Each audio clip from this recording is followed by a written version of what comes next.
Slightly over 3 years ago, I had released a video known as The Most Terrifying Stand Made in Heaven. The original purpose of this video was to discuss a stand that I found terrifying in a lot of ways, power, ability, look-wise, and posted on YouTube for, well, the fun of it back then. But unknown to me, it would become one of my most popular videos on the channel for reasons I still don't understand to this day, but thank you. That motherfucker's scary. And would, at least in my mind, cement the official journey I have started here on YouTube. But with time comes experience, skill, different ideas, basically the evolution of a person, that person being me. And as time has progressed, the video series, The Most Terrifying Stands, has dramatically changed into something else completely, a kind of idea to present to you power scaling wise and narrative wise. And since the first video in this series is not like anything that is currently being produced on my channel, and with the original timeline and the first 6 parts being concluded, I feel like I do need to update this video, or at least remake it in some way to fit a more modern meta's aesthetic, is what I would like to say. On top of that, since so many people asked me to make videos on Seamoon and Whitesnake, of course you're getting them in this video as well. So I do hope you enjoy.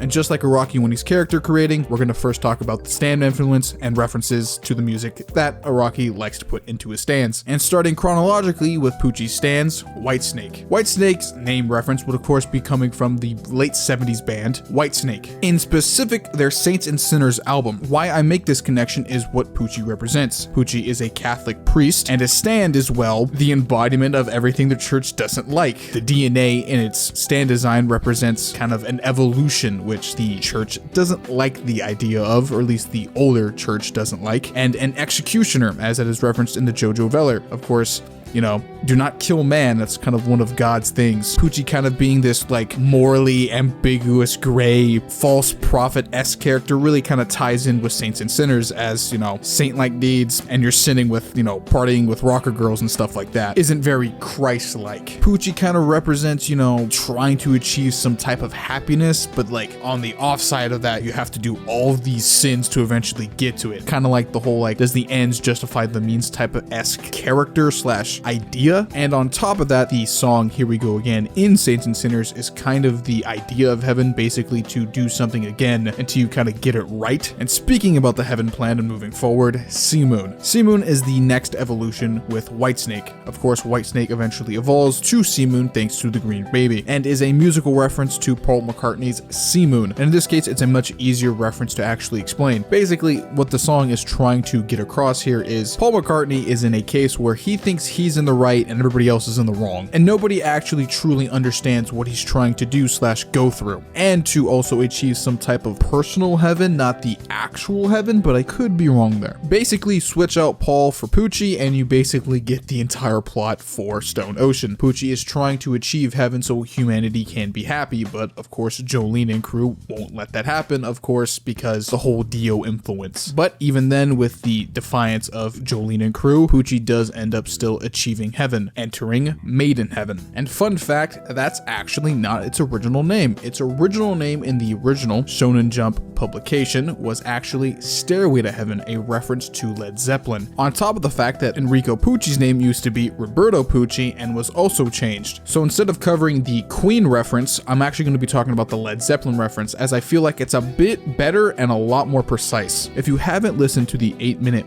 banger of Stairway to Heaven, I recommend you go listen to it, as it's basically a story or kind of a classical musical tale of a woman going on a journey to eventually achieve her dream slash any other interpretation you can think of, because a lot of people have their own take on this story slash song. But since we know Araki is a big time Led Zeppelin fan, I think it's probably its satanic message reference here. You see, for a very long time, a lot of parents thought that Stairway to Heaven, played in reverse, had some type of satanic message trying to get a hold of their kids. Nowadays, that's been completely debunked. Basically, the words they thought that were there weren't actually there. It's just classical musical, you know, mythos hijinks, of course, with the most influential band of all time, Led Zeppelin. But with this music trivia lore and incorporated with Pucci and its kind of meaning with the false prophet idea with Whitesnake, you kind of get the whole purpose of the stand reference slash song reference with Made in Heaven, as the entire idea of getting to heaven and its process is kind of dark and really bad, as if you want to take the whole idea of there being a satanic message behind it, kind of being in reference to Dio, a person that was quoted to be like the devil and the evilest person on the planet at one time. And taking a quote from the Jojo Veller, it's supposed to look like a centaur but has 2 legs, it's supposed to be a mythical creature but has like other components melded into it, so it kind of looks like a fucked up angel, which you could also probably say is maybe inspired by maybe some type of false angel, or it could be based off a biblical cherubim, but I think I'm also probably pulling for straws there too. So with all of the stand and musical influence out the way, how did Pucci even achieve this power? To give a quick TLDR on Pucci's backstory, not going into too heavy detail here, he would be born with his twin brother, Weather Report, but Weather would be switched out with a stillborn, leading to everybody to think that Pucci was the only surviving twin. Years later, Pucci's younger sister would fall in love with Weather on accident, leading to some family drama later on. Around this same time, Dio would of course enter into Pucci's life and would start a lasting friendship with Dio. Eventually, to solve the whole twin sister relationship problem Pucci now has to deal with, he would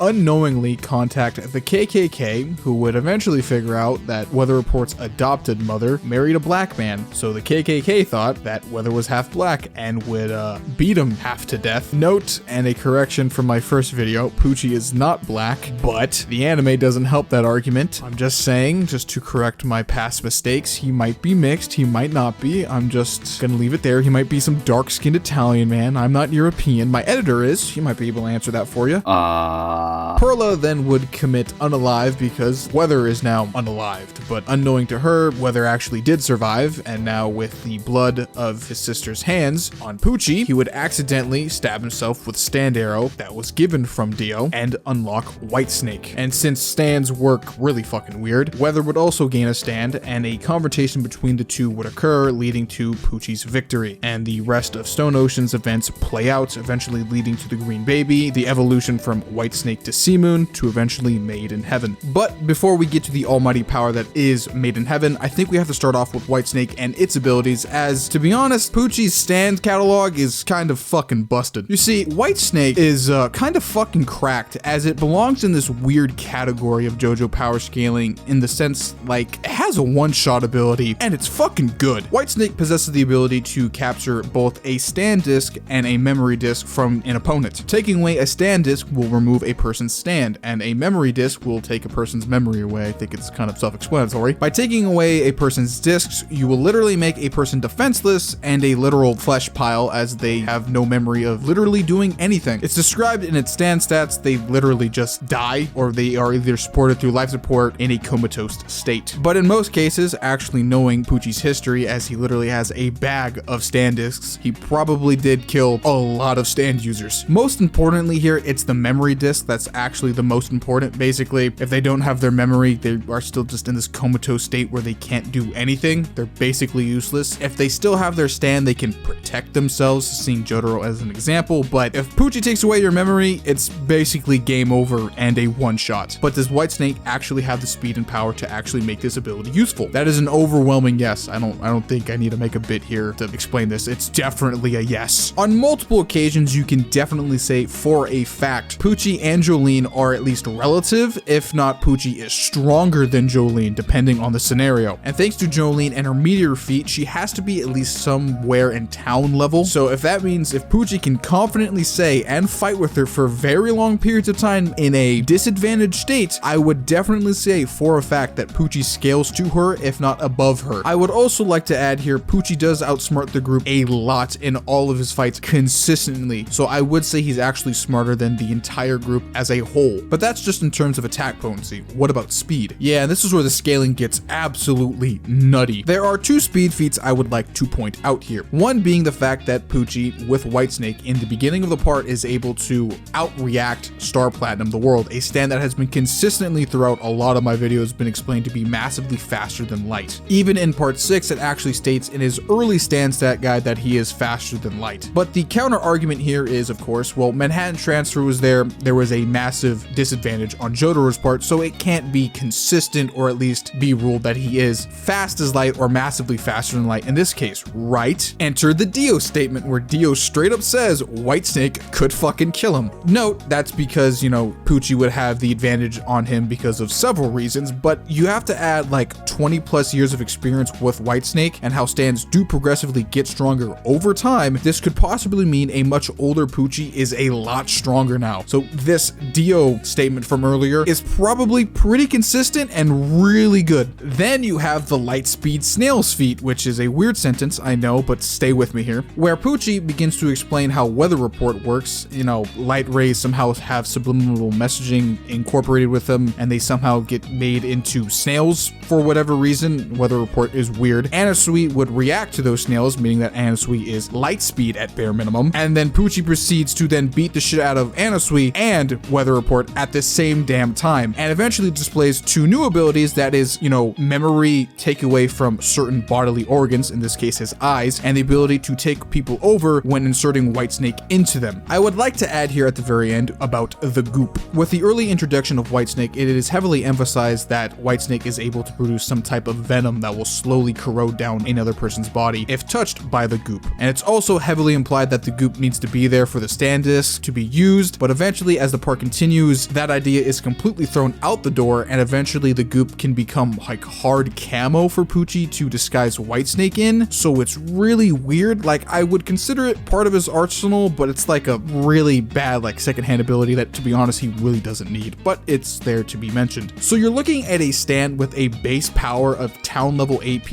and speed consistently being faster than light or massively faster than light, with some pretty clear arguments. On top of being able to outsmart more or less all of his enemies without prep time, by the way, during at least early part 6. My boy Pucci has an extremely high win ratio here, and you know, a one-shot ability that's actually fucking cracked, and it only gets stronger. Shortly after fusing with the Green Baby, Pucci develops a new stand called Sea Moon, technically the first fused stand in the series. Sea Moon has the ability to reverse gravity and make Pucci the center of this new gravity. Everything above Pucci is pulled towards space, while everything around him in a 3-kilometer radius, which is huge, is pulled down, parallel to the ground. To put this in perspective, Sea Moon basically completely flips the Kennedy Space Center sideways, and to get a very basic scale here, it's basically about mountain to town level in terms of a feat that we can actually scale here, so that's a pretty powerful ability. But this gravity inversion isn't what actually makes Sea Moon an actual threat here. What actually makes Sea Moon a very, very powerful stand is his gravity shift and surface inversion. With the inversion ability, Sea Moon is able to hit something and reverse its gravity, or at least reverse an object's position in space, and in the case of hitting an actual person, will invert a person's skin inside out, in most cases instantly killing them. And a best case scenario for Pucci and Sea Moon, basically hitting center mass, is a one-shot. The only way to stop or prevent this ability is by somehow making your body a Mobius strip, which most characters, literally only one in the series, can actually do. Basically, Pucci switched out a one-shot ability for a stronger one-shot ability. And from what we know, at least in terms of the manga, not the actual stand stats here, Sea Moon basically keeps all of its original stats from Whitesnake. So that includes AP, speed, endurance, durability, its long range that it had in Whitesnake as well. You could argue it even got stronger thanks to the fusion with the Green Baby. But it doesn't end there, as we have to talk about Gravity Shift. Gravity Shift is the ability to where Pucci inverts the gravity around him, making everybody kind of, well, not centered to him. Basically, it's one giant repel shield, meaning that nobody can actually touch Pucci while this ability is activated, leading to some potential one-shots with his other abilities. It's also heavily emphasized, thanks to Sea Moon's gravity ability, that he can actually at least subconsciously react in time stop now, meaning that he should have some comparable powers to Star Platinum the World definitively as Sea Moon now. In all honesty, the Whitesnake to Sea Moon improvement is extremely good. I would even technically say that Sea Moon is a way better stand than Whitesnake when it comes to just raw power alone, not to mention its ability to basically deflect attacks when it wants to. But even then, eventually we have to achieve heaven.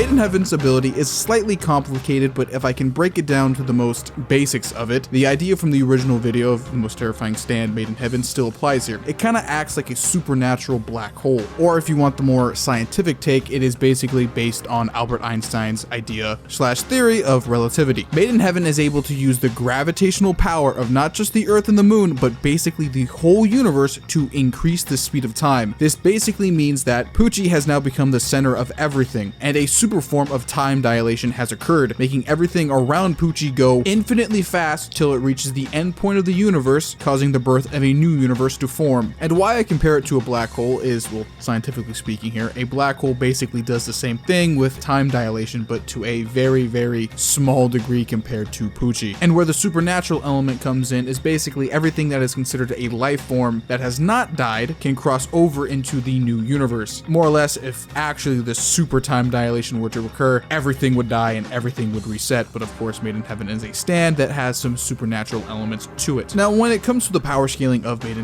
in Heaven is, well, actually ridiculously overpowered. When it comes to its speed now, it literally quite reaches infinity, and depending on the power scaling community, it does reach the definition of immeasurable speeds. Pucci moves so fast that he allows everybody to perceive their fate in this new universe, as now Pucci is moving faster than fate can even keep up with him, meaning that he should at least fit the definition of immeasurable speeds definitively. On top of that now, Made in Heaven Pucci definitely is way stronger than Star Platinum the World at this point, as he basically blitz and one-shots the man, meaning that he would have to have large city to mountain level AP now at bare minimum, and definitely has infinite to immeasurable speeds. And while yes, some prep time and some environmental obstacles were involved in that fight, to be honest, I don't really think they played that much of a major factor in this fight, as Made in Heaven was basically made to completely destroy Jotaro Kujo, in my opinion. Quite literally, the only thing that was saving the group and Jotaro at the time was time stop. And if it's assumed that C-Moon can subconsciously move in time stop, I